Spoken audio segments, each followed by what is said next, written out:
সিলেট টেস্টে তৃতীয়বারের মতো সাফল্য মিলল নাহিদ রানার। তার ওভারে 2বার জীবন বা আইরিশ ব্যাটার পল স্টার্কিংকে শেষ পর্যন্ত ফেরালেন নাহিদ রানা। অফ স্টাম্পের বাইরের শর্ট বলে খোঁচা মেরে সাদমান ইসলামের হাতে ক্যাচ তুললেন এই আইরিশ ওপেনার। দ্বিতীয় স্লিপে স্টার্লিং এর ক্যাচ তালুবন্দি করেন এই সাদমান।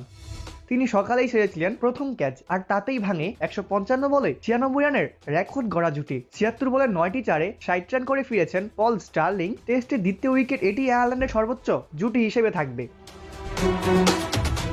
এরপরই মেলে আরও একটি সাফল্য। মেহেদী হাসান মিরাজের বলে এলবিডব্লিউর আবেদনে সাড়া দেননি আম্পায়ার, কিন্তু উইকেট কিপার লিটন দাসের পরামর্শে অধিনায়ক নাজমুল হোসেন শান্ত রিভিউ নেন। রিপ্লেতে দেখা যায় বল ভেতরে ঢুকে প্যাডে আগে আঘাত থাকার সময় ইম্প্যাক্ট ছিল অফ মিডল স্টাম্পে, বল আঘাত হানে লেগ স্টাম্পে। এতেই সিদ্ধান্ত বদলে যায় আম্পায়ারের। সাজঘরে ফেরেন হ্যারি ট্যাক্টর। 6 বল খেলে মাত্র 1 রান করে সাজঘরে ফেরেন তিনি। দিনের প্রথম সেশনে সুযোগ ছিল আরো ভালো অবস্থায় থাকার, কিন্তু ফিল্ডারদের ব্যর্থতায় হারাতে হয় সেই সম্ভাবনা। প্রথমবার উইকেট তুলে দারুণ শুরু পেয়েছিল বাংলাদেশ, কিন্তু এরপর একের পর এক ক্যাচ মিসে হাতছাড়া হয়ে যায় সব সুযোগ। এই প্রতিবেদন লেখা আগ পর্যন্ত আইরিশদের সংগ্রহ 4 উইকেটে 184 রান।